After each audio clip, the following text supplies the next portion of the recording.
안녕하세요. 은퇴한 남자 은퇴남입니다. 오늘은 요리의 두 번째 시간 대파 육개장을 한번 끓여보도록 하겠습니다. 대파 육개장은 제가 몇 개월 전에 네이버 검색을 통해서 레시피를 보고 한번 끓였는데 반응이 좋아서 몇 개월 만에 다시 시도해 보고자 합니다. 재료는 일단 제가 이렇게 준비를 했습니다. 육개장에는 대파가 기본이어서 한 단 반 정도, 그리고 소고기를 준비했는데 소고기는 양지로 한 2분 정도 한으로 준비를 했습니다. 그리고 육개장에 필수적으로 들어가는 숙주나물을 2봉지 준비를 했습니다. 그리고 버섯 종류로 팽이버섯, 그다음에 느타리버섯, 새송이버섯, 표고버섯을 준비했습니다. 레시피에는 느타리버섯 종류만 나와 있습니다. 근데 저는 아들이 좋아하는 팽이버섯을 준비했고요. 새송이버섯, 그리고 표고버섯을 추가로 준비했습니다. 그리고 고사리는 기본으로 넣고요.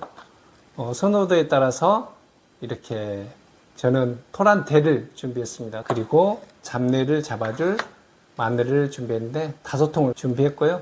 그 다음에 양념으로는 나중에 고춧가루로 고추기름을 넣을 겁니다. 참기름하고 고춧가루를 섞어서 찌운 마늘하고 섞어서 고추기름을 내서 육개장을 만들도록 하겠습니다. 그리고 혹시 부족할 경우 소금을 넣고 간은 조선간장으로 할 예정입니다. 그리고 용기는요, 제가 2개를 준비했습니다. 하나는 각종 야채를 데쳐내기 위한 중간 정도 크기의 냄비를 준비했고요. 하나는 육개장을 끓일 큰 용기를 준비했습니다. 좀 용기가 크고 고기 양도 많죠. 이것은 우리 가족이 먹을 것이 아니고 제가 한 지인 15명을 초대해서 그분들에게 육개장을 대접하려고 합니다. 그러면 이제 이것들을 끓이면서 손질하면서 데쳐내면서 그렇게 시작해 보도록 하겠습니다. 먼저 양지를 끓여서 국물을 우려내도록 하겠습니다. 물은 일단 20인분 정도를 준비를 했고요. 양지는 흐르는 물에 흔들어서 용기에 넣도록 하겠습니다.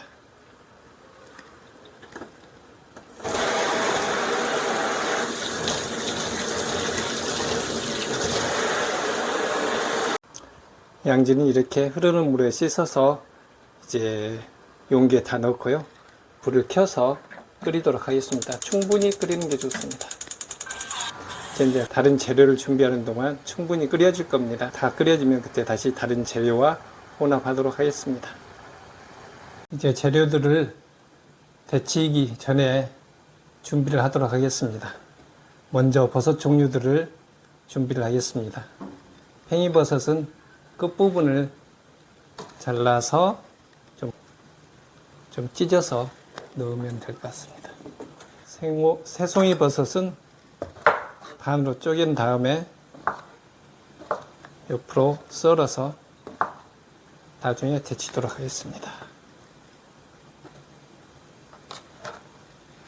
느타리 버섯은 끝부분만 잘라내고 찢어서 이렇게 넣으면 될 것 같습니다. 느타리 버섯까지 다듬었더니 한 양푼이 다 됐습니다. 표고버섯은 꼬다리를 떼버리고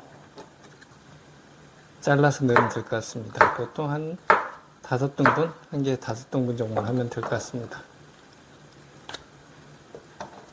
이제 표고버섯까지 다 잘랐습니다. 다음은 대파를 적당 크기로 자르도록 하겠습니다. 대파는 한 7cm 정도 길이로 이렇게 잘라내고 이렇게 대부분은 반쪽으로 하는 게 좋습니다.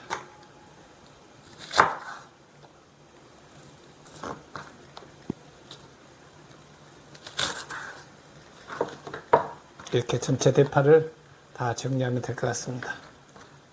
이 대파도 다 썰어져 갑니다. 대파가 굉장히 양이 많아서 매울 것 같지만 실제로 끓이면 이게 다 숨이 죽어서 양이 그렇게 많지 않고 대파 특유의 향이 육개장의 고기의 그 비린내를 잘 잡아줘서 맛이 굉장히 좋아집니다. 이렇게 대파까지 손질이 끝났습니다. 지금 물이 끓고 있기 때문에 양지가 어느 정도 끓여져 있는지 한번 가서 확인해 보도록 하겠습니다. 잘 끓고 있네요. 그래서 이제 어느 정도 끓었기 때문에 고기는 꺼내서 식혀서 나중에 썰어야 하기 때문에 도마에 다 놓겠습니다. 야채를 삶을 물을 끓이고 있습니다. 자, 야채를 데칠 물이 끓는 동안 꺼내 놓았던 어느 정도 식은 소고기를 찢어서 이제 준비를 하도록 하겠습니다. 소고기를 손으로 찢으면 좋은데 손도 아프고 시간이 오래 걸리기 때문에 그냥 칼로 작게 썰도록 하겠습니다. 그리고 이 큰 대접은 나중에 데친 재료들을 다 섞어서 양념을 하기 위한 대접입니다. 그래서 먼저 고기를 여기다 넣도록 하겠습니다.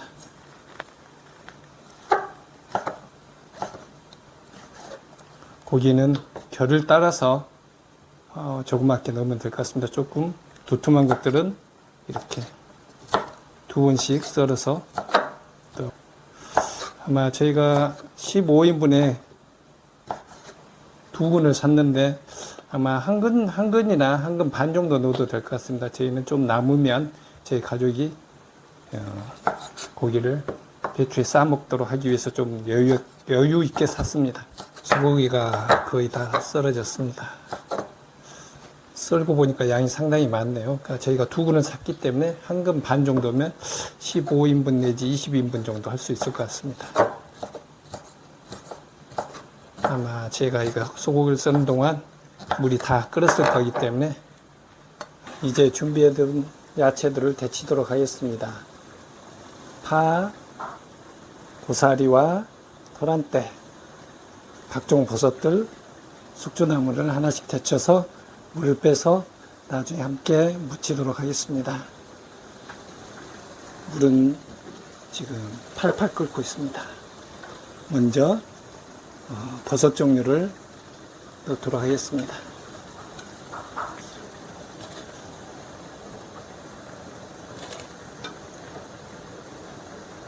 이 데친 육수는 나중에 지금 끓이고 있는 소고기 국물에 함께 넣으면 더 맛이 진해집니다. 어느 정도 데쳐지면 꺼내도록 하겠습니다. 숙주나물도 살짝 김이 올라왔기 때문에 꺼내도록 하겠습니다.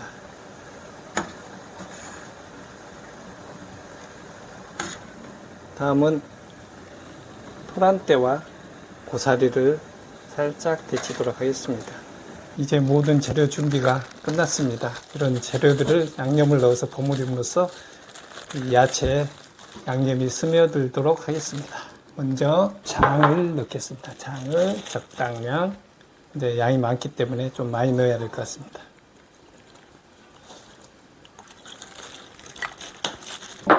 액젓도 한 2스푼 정도만 넣으면 될 것 같습니다.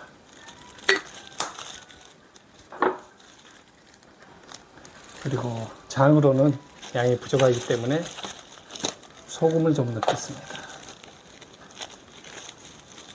소금은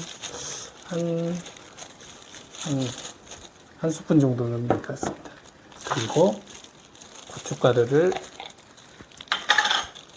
한 2스푼 정도 넣는데 매운 것을 좋아하시는 분들은 좀 많이 넣고 그렇지 않은 분들은 적당히 넣으시면 될 것 같습니다.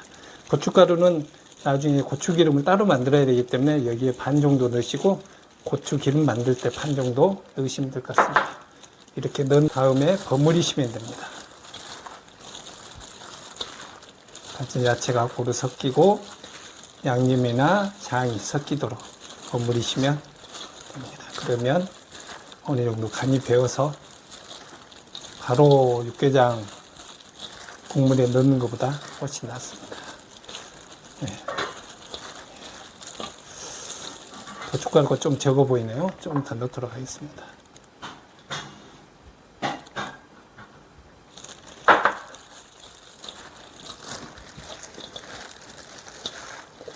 어느 정도 버무려지면 맛을 보셔도 됩니다. 근데 나중에 많은 국물에 넣어야 되기 때문에 약간 여기서는 짭짤해도 됩니다. 그리고 국물에 넣은 다음에 다시 장이나 이런 소금 등으로 간을 추가로 맞추시면 됩니다. 이렇게 버무려서 어느 정도 간이 배어들면 아까 육수 끓인 그릇에 넣도록 하겠습니다. 이번에는 고추기름을 만들어 보겠습니다. 프라이팬을 켜고 참기름을 두른 다음에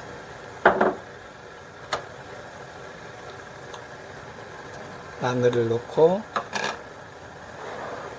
고춧가루를 듬뿍 넣어서 저으면 됩니다. 그래서 고춧가루에서 기름이 어느 정도 나올 때까지 끓여 주셨다가 국물에 넣으면 될 것 같습니다.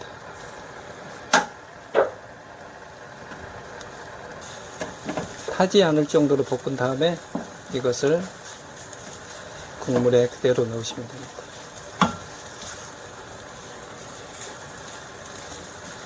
잘 볶아졌기 때문에 이것을 육수에 넣도록 하겠습니다.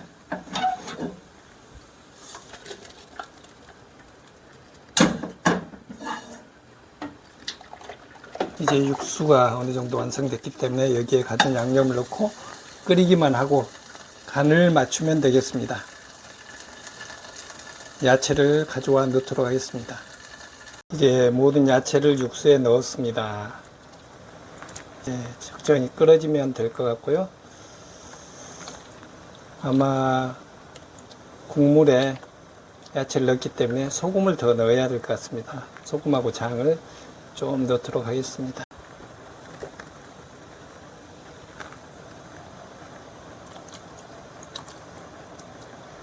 이렇게 끓인 다음에 중간에 한 번 더 간을 보고 완성하도록 하겠습니다. 잠시 더 끓이도록 하겠습니다. 이제 마지막 점검을 하겠습니다. 보글보글 잘 끓고 있습니다. 간은 조금 전 봤는데 딱 잘 맞았습니다. 이제 이것을 떠서 오늘 저녁에 먼저 시식을 하도록 하겠습니다. 양을 보니까 총 한 20인분 정도 되는 것 같습니다. 오늘 우리 부부 식탁입니다. 육개장을 기반으로 해서 아까 남은 소고기와 야채류 그리고 단백질 보충을 위한 두부를 주 메뉴로 하였습니다. 맛있게 보이죠? 이렇게 해서 오늘 육개장 완성하였습니다. 시청해 주셔서 감사합니다.